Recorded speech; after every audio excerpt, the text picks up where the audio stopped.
Assalamualaikum dan salam sejahtera. Okey, pada hari ini kita akan sambung daripada perjalanan minggu lepas, iaitu Cerakinkan. Okey, jadi yang minggu lepas ni tentang nilai tempat dan nilai digit. Cikgu harap kamu fahamlah. Okey, sekarang ni kalau kita cerakinkan pun, untuk cerakinkan nilai tempat dan nilai digit. Kalau kamu tengok dalam buku teks, muka surat 4 kan. Okey, saya cerakin mengikut nilai tempat. Okey, ni jawapan dia 62,307 ni boleh juga di belakang. Faham tak?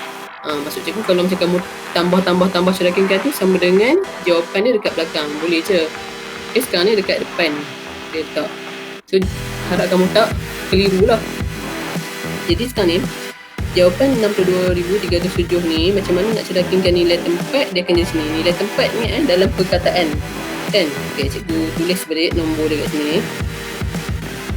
6, 2, 3, 0, 7. Okay, kalau nilai tempat, kamu kena tengok rumah dia dulu lah. Kan? Nilai rumahnya ialah 7 ni sah. Kalau 0, 10, 3, 500, 2, 1000. Yang ni 10,000 Okay, jangan tersilap.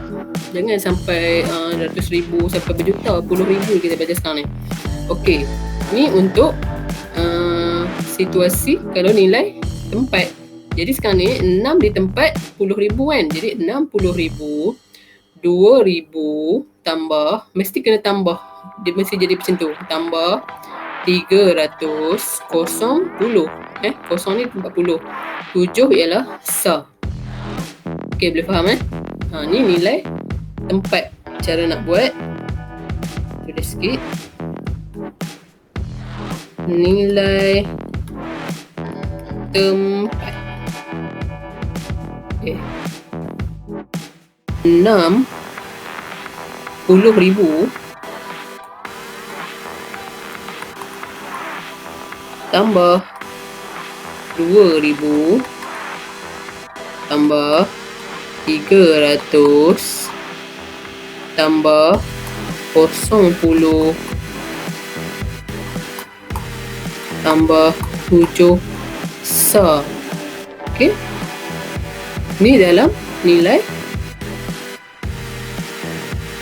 tempat. Okey, saya panjangkan daripada tadi. Ni bentuk nilai tempat. Okey. Sekarang kita tengok pula macam mana nak buat nilai digit. Okey, kalau nilai digit pula kita kena turunkan dalam angka lah. Contoh macam 60,000 kan. Okey, 62,307 tadi ni Okey, 60,000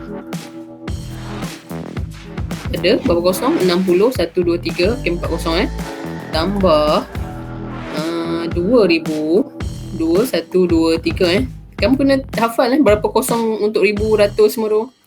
Kena tahu tu. Okey, 300, 3, 0, 0 kan.